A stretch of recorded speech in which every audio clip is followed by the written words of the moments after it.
전능하사 천지를 만드신 하나님 아버지를 내가 믿사오며 그 외아들 우리 주 예수 그리스도를 믿사오니 이는 성령으로 잉태하사 동정녀 마리아에게 나시고 본디오 빌라도에게 고난을 받으사 십자가에 못 박혀 죽으시고 장사한 지 사흘 만에 죽은 자 가운데서 다시 살아나시며 하늘에 오르사 전능하신 하나님 우편에 앉아 계시다가 저리로서 산자와 죽은 자를 심판하러 오시리라. 성령을 믿사오며 거룩한 공예와 성도가 서로 교통하는 것과 죄를 사하여 주시는 것과 몸이 다시 사는 것과 영원히 사는 것을 믿사옵나이다. 아멘. 하나님, 오늘도 귀한 예배 자리에 나올 수 있게 하시네 감사드립니다. 오늘 오지 못한 친구들이 있다면 다음 주에는 꼭 올 수 있게 해주세요. 지금 교회에서 1호선 감사운동을 하고 있는데 저희가 매일 감사할 수 있게 해주셔서 감사합니다. 저희가 지난 한 주 동안 하나님 보시기에 좋지 않은 행동을 한 적이 있다면 용서해 주시고 저희가 하나님을 닮아갈 수 있게 해주세요. 오늘 설교 말씀 전하시는 강도사님께 은혜 부어주시고 설교하실 때 성령님께서 오시어 오늘 예배가 저희 마음에 와닿을 수 있게 해주세요. 사랑이 많으신 우리 주 예수 그리스도 이름으로 기도드렸습니다.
오신 주를 내가 아노라.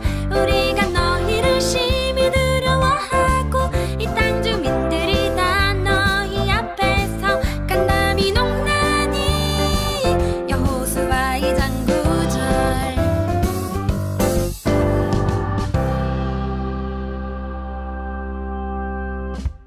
사랑하는 우리 초등부 친구들 안녕. 이찬희 강도사님입니다. 우리 친구들 한 주간도 잘 지냈나요? 우리 친구들 오늘도 말씀에 집중해서 주의 깊게 들어보기를 바랄게요. 자, 우리 친구들 신약 성경의 첫 번째 성경 뭔가요? 맞아요. 마태복음이지요. 그리고 그 마태복음의 시작에는 바로 예수님의 족보가 등장해요. 마태는 하나님께서 오래전부터 말씀하시고 약속하신 대로 예수님께서 아브라함과 다윗의 가문에서 태어나셨다는 것을 증명하려고 그 예수님의 족보로 말씀을 시작하고 있지요. 그런데 족보에 이상한 점이 있어요. 왜냐하면 당시 사회에는 족보에는 오직 남자의 이름만 들어갔거든요. 그런데 이 예수님의 족보에는 5명의 여성의 이름이 적혀 있어요.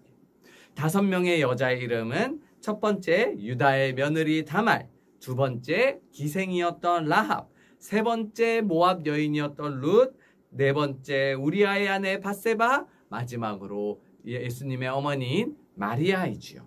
그런데 이스라엘 백성은 이 사람들을 보기에 존중할 만한 여자가 아닌데 왜 이름을 적었지라고 생각했을 수 있어요. 오히려 이스라엘 사회에서 비난받을 이유들도 있는 사람도 있었어요. 그렇지만 하나님께서 은혜를 주셔서 부족한 여인들을 통해서도 하나님의 약속을 지키셨던 거지요. 오늘 말씀에서는 바로 이 5명의 여인 중 여리고에서 기생을 하였던 라합에 대해서 알아보려고 합니다. 우리 친구들 말씀에 잘 집중하기를 바랄게요. 자, 가나안 땅 입구에 있는 도시가 있었어요. 성이 있었습니다. 우리 친구들 무엇인지 아나요?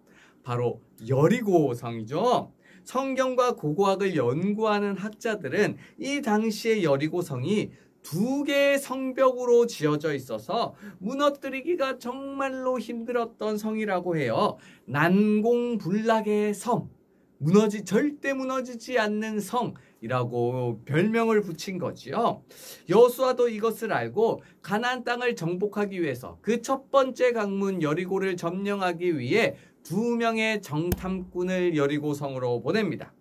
자, 그러면 정탐꾼들은 사람들 눈에 띄지 않고 그 여리고성을 구석구석 잘 살펴볼 수 있을까요? 여러분 한번 생각해 보세요. 한국에서 여러분들이 살고 있는데 허름한 옷을 입고 우리와 생김새가 다른 사람이 지나다닌다면 여러분들 어떻게 생각할까요? 어떻게 생각한다기보다 눈에 정말 잘 띌 거예요. 마찬가지로 2 정탐꾼이 여리고성에 들어갔을 때 사람들도 금방 정탐꾼들이 우리 성에 들어왔다라는 것을 깨닫고 여리고 왕에게 알렸어요. 그러자 여리고 왕은 이 2 정탐꾼들을 빨리 잡아들이라고 명령하였지요. 정탐꾼들은 여리고성에 들어와서 성을 둘러보고 묵을 곳을 찾았어요. 지금 군사들이 자신들을 쫓고 있다는 사실도 몰랐어요. 그래서 한 여관을 들어갔는데 그 여관이 바로 오늘의 주인공 라합이 운영하던 여관이었던 거예요. 라합이 예수님의 족보에 기록된 5명의 여인 중 1명이라고 이야기했지요. 자, 그러면 이 라합은 왜 예수님의 족보에 들어갈 수 있었는지 우리 한번 더 자세하게 살펴보겠습니다. 정탐꾼들이 라합의 여관에 머무른다는 그 사실을 듣고 여리고의 군사들이 그 여관으로 찾아왔어요. 군사들은 라합에게 당장 그 정탐꾼들을 내놓으라고 이야기했어요. 하지만 라합은 이미 정탐꾼들을 숨겨두었어요. 그리고 군사들에게는 이미 정탐꾼들이 떠났다, 밖으로 나갔어요 라고 이야기한 거예요. 군사들도 그 라합의 말을 믿고 서둘러 성 밖으로 쫓아갔지요. 지붕에 정탐꾼들을 숨겨준 라합은 조용히 그들에게 올라가서 말합니다. 정탐꾼님, 여리고 사람들이 하나님께서 행하신 그 놀라운 일을 모두 들었어요. 라비 말한 그 하나님이 하신 일이 무엇일까요? 여호수아 2장 10절에서 11절에 기록되어 있어요. 우리 한번 같이 읽어보겠습니다. 시작. 애굽에서 나올 때 여호와께서 홍해물을 마르게 하신 일과 요단 저쪽에 있는 아모리 사람의 두 왕 시온과 옥을 전멸시킨 일을 들었습니다. 당신들의 하나님 여호와는 위로는 하늘에서도 아래로는 땅에서도 하나님이십니다. 아멘. 라합은 소문을 통해서 여리고 성으로 정해진 이스라엘 백성들의 이야기를 들었어요. 하나님께서 홍해를 가르신 일, 요단강을 건너기 전에 그곳에 있던 많은 족속과 왕들을 전멸시킨 일들에 대해서 들었어요. 그 이야기를 듣고 라합은 하나님이 하늘에서도 땅에서도 참된 신이심을 인정한다고 고백한 것이죠. 하나님을 향한 믿음을 고백한 라합은 정탐꾼들에게 부탁합니다. 바로 자신의 가정을 구해달라고 부탁하는 것이죠. 라합에게는 이미 하나님이 원하시고 이스라엘 백성이 오는 이상 이 여리고는 점령당한다는 것이 사실처럼 받아들여진 거예요. 그래서 그 여리고성을 점령할 때 우리 가족은 살려주세요. 우리 가족을 구해주세요. 라고 부탁하는 것이지요. 정탐꾼들은 그런 라합에게 집 창문에 붉은 줄을 매달을 것과 모든 가족들을 라합의 집으로 모으라고 이야기했어요. 그렇게 한다면 그 집에 있는 모든 사람들은 구원받을 것이다 라고 약속하고 떠났습니다. 자, 정탐꾼들은 다시 무사히 여호수아에게 도착을 했어요. 그리고 그곳에서 보고 경험한 모든 것들을 이야기했어요. 하나님은 이 소식을 여호수아와 이스라엘 백성이 듣고 하나님이 여리고성을 주시겠다는 약속을 정말 믿을 수 있게 되었을 거예요. 자, 그리고 정말 여리고성이 함락되었을 때, 하나님의 약속이 이루어졌을 때 여호수아와 이스라엘 백성들은 붉은 줄이 있는 기생 라합의 집에 있는 모든 가족들을 구원해 주었습니다. 여호수아서에서 라합은 기생이고 여관 주인이라고 나와 있어요. 그런데 정도가 다르긴 해도 일반적으로 사회에서 기생이라는 직업과 여관을 운영하는 일은 매우 천하게 여겨졌어요. 그럼에도 하나님께서 행하신 일을 들은 수많은 여리고의 백성들 중에서 라합은 그 소문을 듣고 하나님을 믿었던 거예요. 그래서 정탐꾼들에게도 하나님이 하늘과 땅에서 유일한 신입니다 라고 고백했던 거예요. 라합은 그 믿음으로 하나님의 백성인 정탐꾼들을 도와주었고 여호수아는 하나님의 뜻대로 라합 가족의 생명을 구원해 주었어요. 만약 모든 것을 알고 계시는 하나님 앞에 우리가 선다면 떳떳하게 하나님께 말할 수 있는 사람은 아무도 없을 거예요. 아무도 모른다고 생각했던 내 마음속에 있는 나쁜 마음들, 죄들 하나님께서는 모두 알고 계세요. 아무도 보고 있지 않았을 때 우리가 행동했던 모든 죄악을 하나님은 알고 계세요. 나이가 들면 들수록, 어른이 되면 될수록 죄를 안 짓는 것이 아니라 오히려 더 많은 죄를 짓게 돼요. 그렇지만 하나님은 그렇게 많은 죄를 지었더라도 하나님께 나아오는 사람을 절대로 외면하지 않으세요. 하나님이 라합에게 하신 일을 우리 친구들이 꼭 기억하기를 바라요. 하나님은 기생 라합을 받아주셨어요. 이집트에서 나온 이스라엘 백성들처럼 기생 라합과 그 가족들도 하나님의 백성으로 인정해 주셨어요. 사랑하는 우리 초등부 친구들, 우리는 부족한 것이 참 많은 사람들이에요. 죄 지은 것이 많은 사람들이에요. 그러나 하나님께서 보내주신 그 예수님을 통해서 행하신 십자가의 사랑과 은혜를 믿으며 나아간다면 하나님께서는 우리를 받아주세요. 사랑으로 안아주세요. 우리를 하나님의 자녀로 삼아주시고 아버지로서도 사랑해 주실 거예요. 우리 친구들, 믿음으로 하나님께 나아간 라합과 그 가족들은 여리고 전쟁에서 구원을 받았어요. 나중에 라합의 후손 중에서 다윗이 태어났고 다윗의 후손 중에서 예수님이 태어났어요. 라합은 부족한 것이 참 많았지만 하나님의 은혜로 하나님의 자녀가 될 수 있었어요. 그런데 그뿐 아니라 라합은 그를 넘어서 예수님의 족보에도 이름이 들어갈 수 있었어요. 이 모든 것은 하나님께서 구원자를 보내주시겠다는, 예수님을 보내주시겠다는 그 신실한 약속을 이루게 되는 그 과정에서 일어난 일들이에요. 하나님의 역사에 라합이 쓰임받았던 것처럼 우리 초등부 친구들도 믿음으로 하나님께 나아가서 쓰임받는 자녀들이 되기를 축복합니다. 우리 친구들 함께 말씀을 생각하며 기도하겠습니다. 두 손 모으고 눈 감고 기도합니다.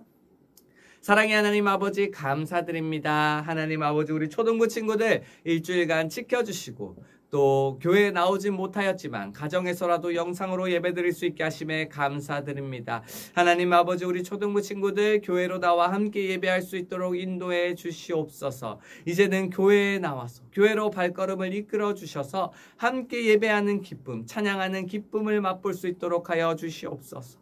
오늘 말씀에 나온 라합처럼 우리 초등부 친구들 모두가 믿음으로 하나님께 나아가기를 소원합니다. 믿음으로 하나님 앞에 나아갈 때 하나님께서 우리 친구들을 귀한 곳에 쓰임받게 하실 줄 믿습니다. 쓰임받는 우리 초등부 친구들 될 수 있도록 주님 그 마음속 가운데 중심에 자리 잡아 주세요. 감사드리며 살아계신 주 예수 그리스도 이름으로 기도하였습니다. 아멘.